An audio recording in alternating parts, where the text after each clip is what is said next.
words I cannot understand.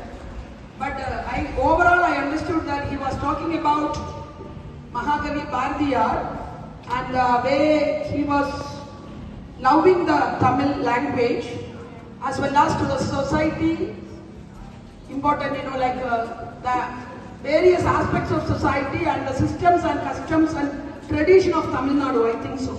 Isn't you speaking about that? Even you have told about child marriage also, I think so.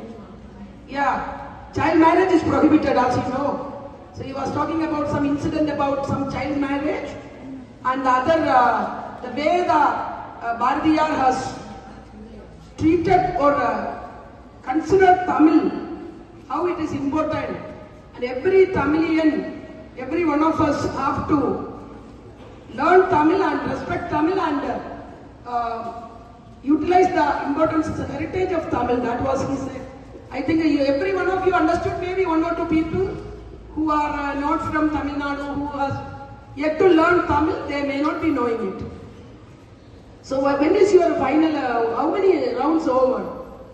In that, can you just tell about that? Like when did you register and how many rounds of 15 rounds. over? Yes, ma'am. 15 rounds.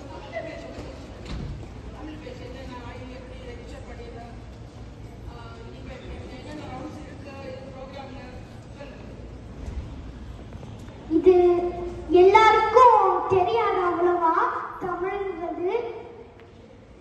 எனக்கு தமிழ்ன்றது எனக்கு சின்ன வயசுல இருந்தே பிடிக்கும். எனக்கு Abdul கலாமா scientist ஆகிறது எனக்கு ரொம்ப ஆசை.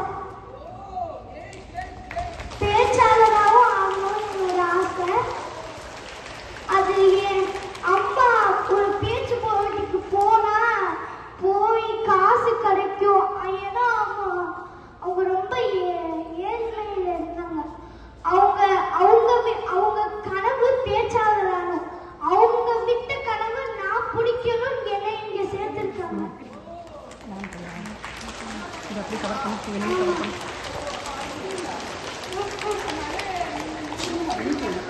ரெண்டுக்கு ஒன்று எடுக்க சொன்னா மேம் ரெண்டு கொடுத்துட்டாங்க.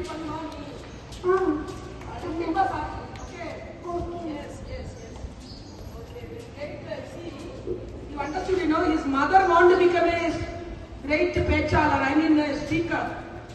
அது முடியாததுனால இப்ப தம்பி பையன் கூட அவர் எதிர்பார்த்துட்டே இருக்கு.